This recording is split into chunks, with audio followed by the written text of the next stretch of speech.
तो hey guys, आज मैंने एक पार्सल ऑर्डर किया था। वो मुझे आया है पोस्ट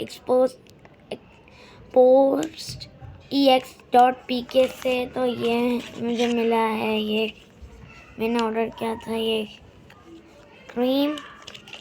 और ये है एक पैलेट। ये पैलेट मैं आपको अनबॉक्स करके दिखाती हूँ। पैकेजिंग बड़ी अच्छी की थी इन लोगों ने।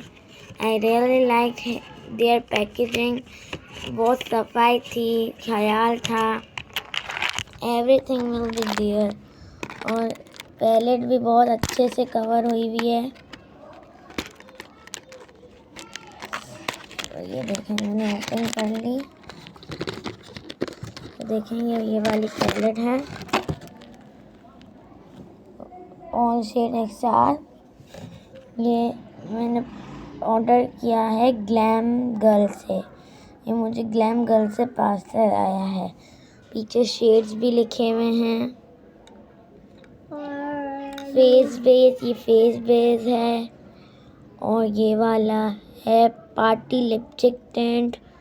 ये वाला है कंटूर आई ब्राउन। ये है सेल्फ हाइलाइटर। और ये है न्यूट्रोजो। Hope you like this unboxing. Please like, subscribe and share for more.